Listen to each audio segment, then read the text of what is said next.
The red dust of planet Kepler swirled around Corporal Kim Jae's black military boots as he walked carefully through the broken alien city.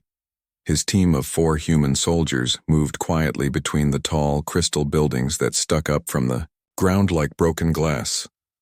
The buildings used to shine bright blue, but now they were cracked and dark.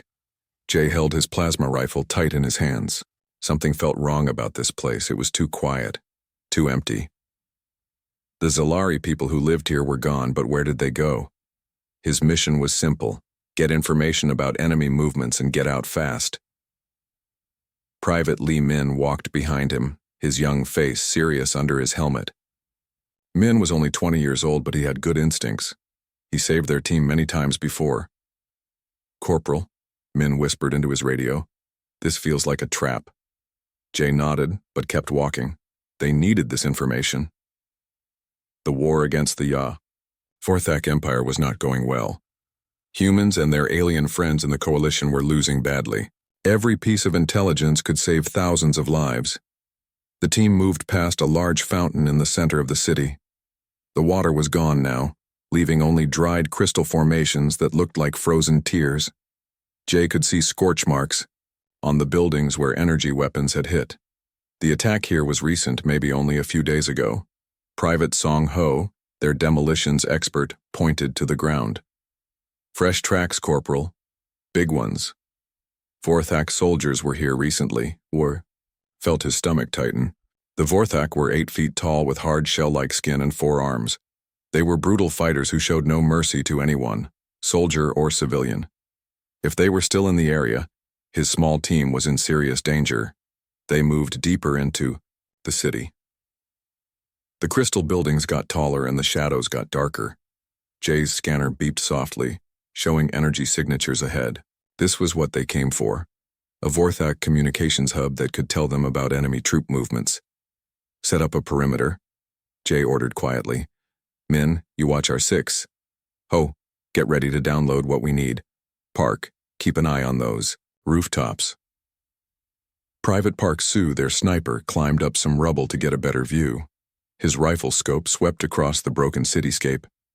Everything seemed normal, but Jay still felt nervous. As Ho worked on the alien computer system, Jay noticed something strange. There were small footprints in the dust near a collapsed building. They looked like they belonged to a child, but Zalari children had different feet than humans. These prints were fresh. "Got it," Ho said, uploading the data to his device.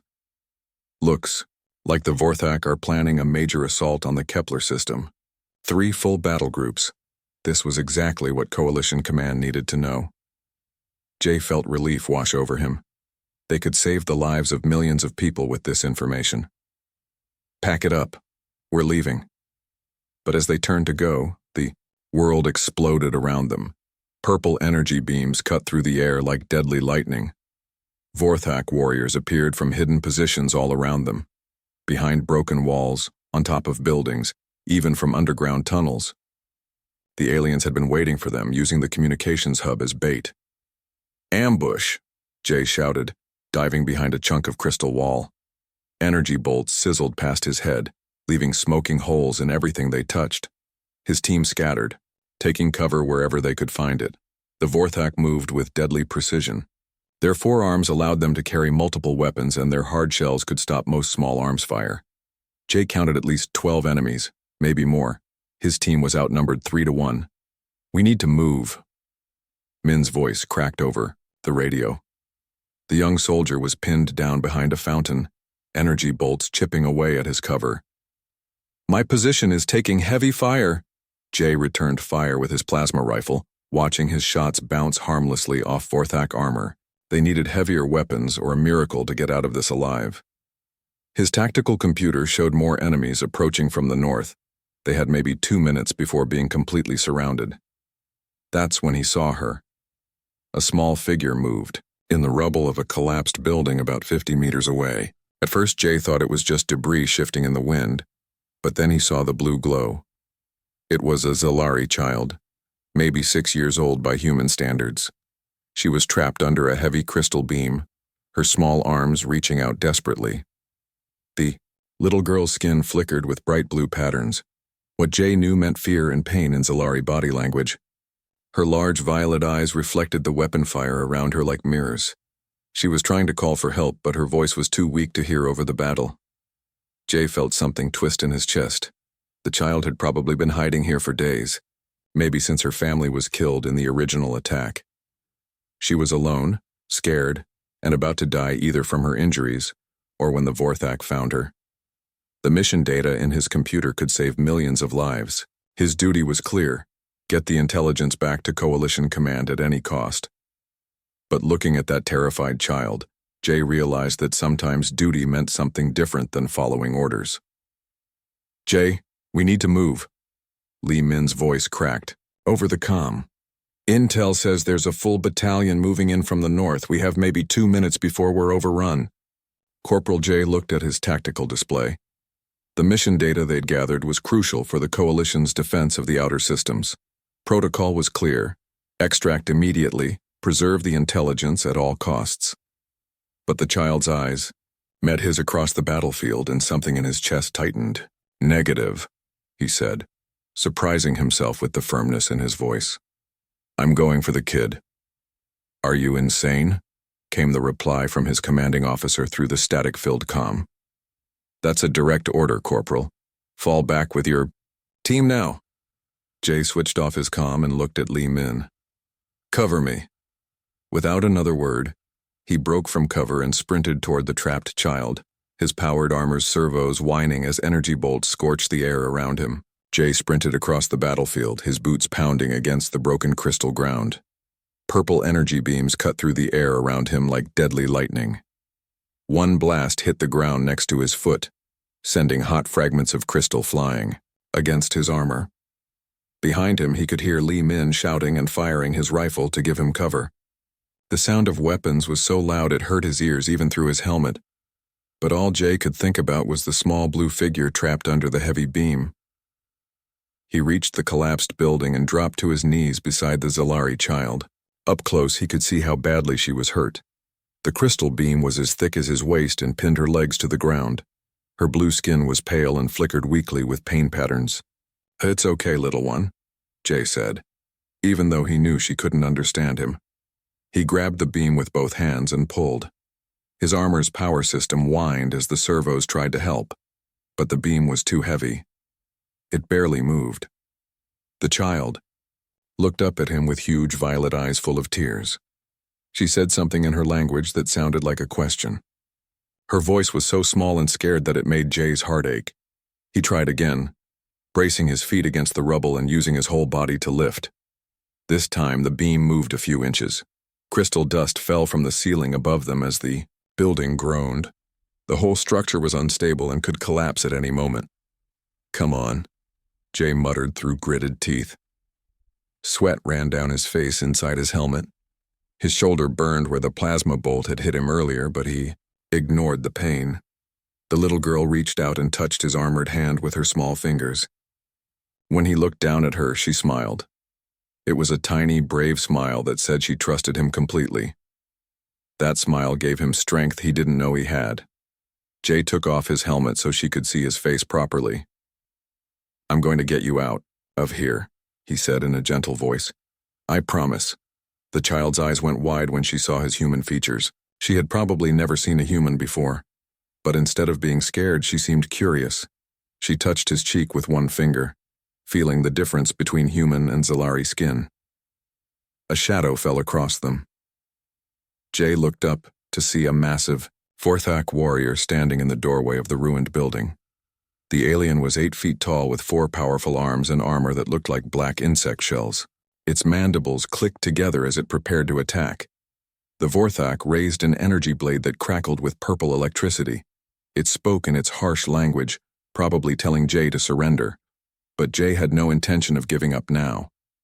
He gently moved the child behind him and drew his combat knife. It was a small weapon compared to the Vorthak's energy blade, but it was all he had. The alien warrior laughed, a sound like grinding metal. The fight was brutal and fast. The Vorthak swung its energy blade in a wide arc, trying to cut Jay in half.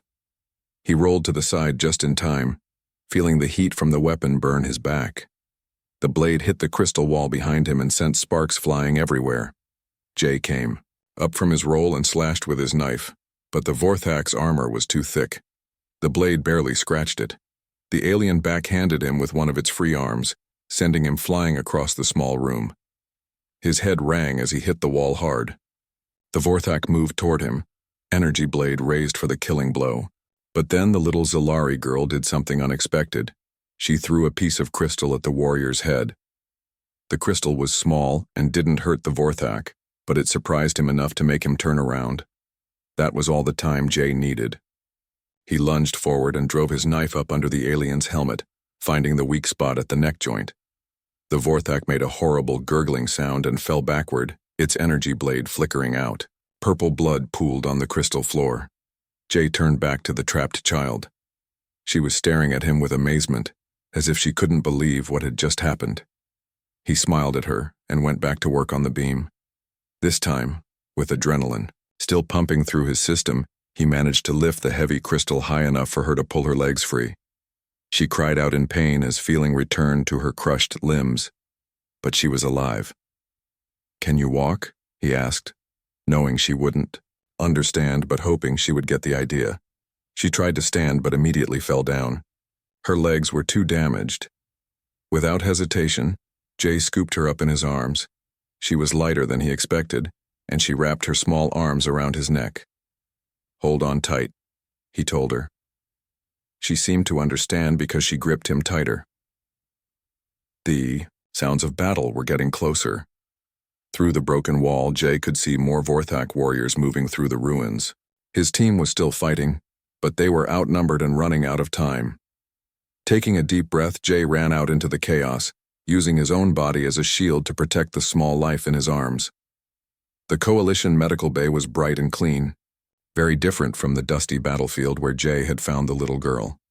He sat in a chair beside her recovery bed, watching the alien doctors work with their strange instruments.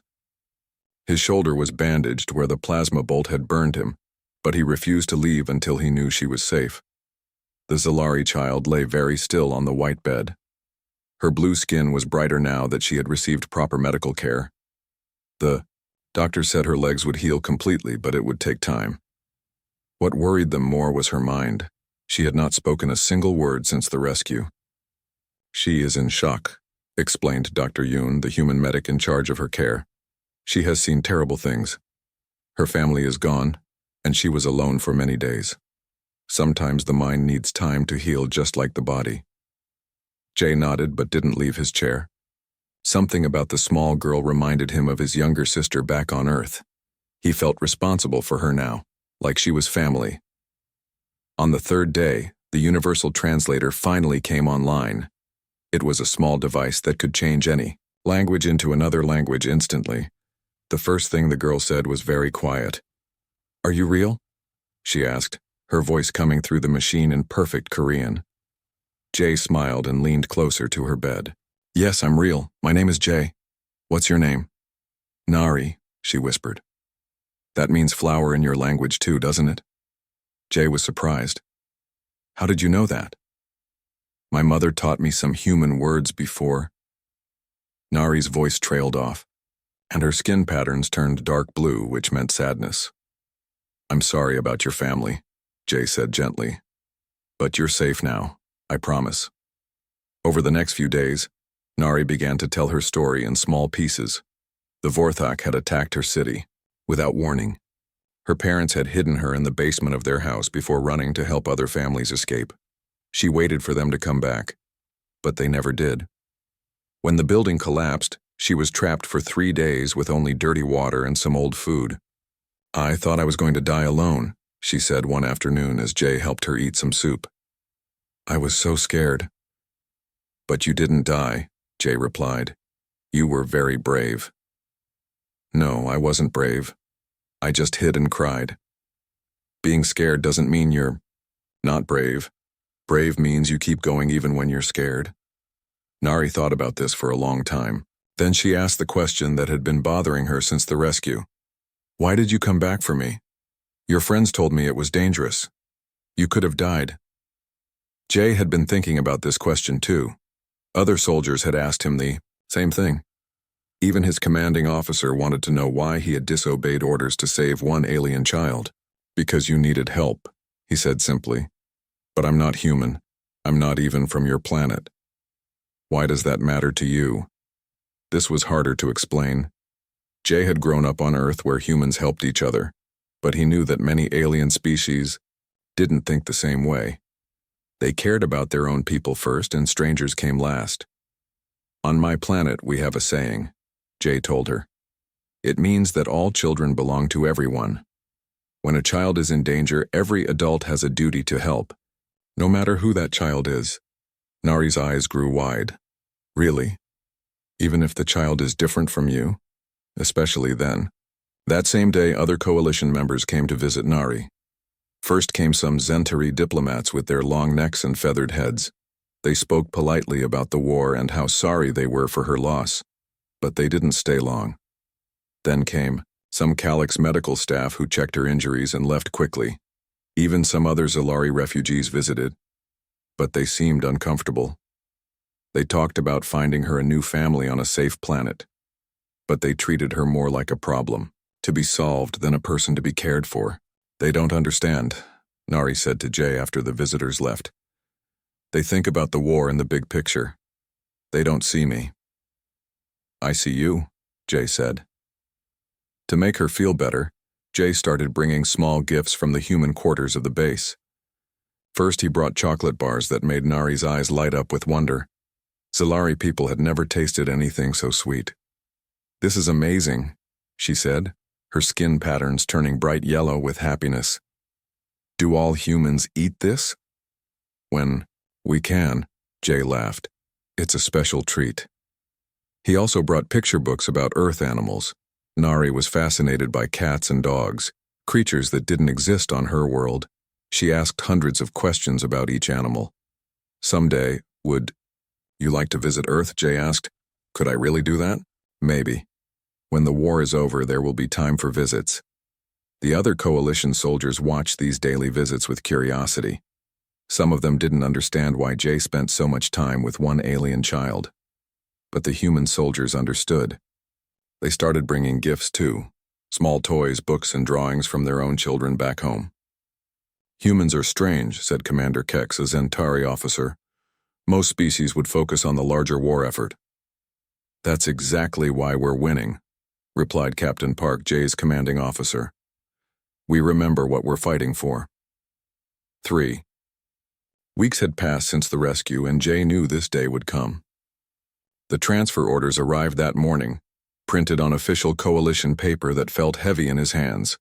He would be reassigned to the Vega front, where human forces were desperately needed against a new Vorthak offensive. He sat outside the medical bay for an hour, staring at the orders and trying to figure out how to tell Nari. She had grown stronger every day, her legs almost completely healed. More importantly, her spirit was returning. She laughed now, asked questions about everything, and even made jokes in her broken Korean. When he finally entered her room, Nari was sitting up in bed drawing pictures with colored pencils he had brought her. She looked up with a bright smile that made his heart ache. Jay. Look, I drew your Earth cat, she said proudly, holding up a paper with a strange blue creature that had too many legs. Do you think it looks right? It's perfect, he said, sitting down in his usual chair, but something in his voice made her stop smiling. What's wrong? She asked, her skin patterns shifting to pale blue with worry. Jay took a deep breath.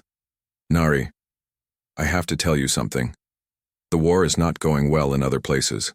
They need human soldiers to help fight the Vorthak. Her violet eyes grew wide. You have to go away? Yes. Tomorrow morning. For a long moment, Nari said nothing. She just stared at him with those large eyes that had seen too much sadness for someone so young. Her skin patterns changed slowly from pale blue to deep purple, which meant the kind of sadness that goes all the way to your bones. Will I see you again? She whispered. Jay wanted to lie and tell her yes, that he would come back soon. But he had never lied to her before, and he wouldn't start now. I don't know, he said honestly. War is dangerous, and I might be sent to many different places. How long will you be gone? I don't know that either. Nari set down her drawing and looked out the window at the alien sky.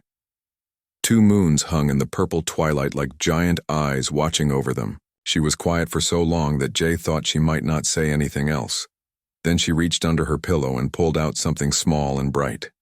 It was a crystal pendant, no bigger than his thumb, that glowed with soft white light. The crystal was carved into the shape of a flower, a Nari like her name. This belonged to my mother, she said, holding it out to him. In Zalari culture, we give these to people who save our lives. It's called a blessing crystal. It will keep you safe and help you remember that someone cares about you.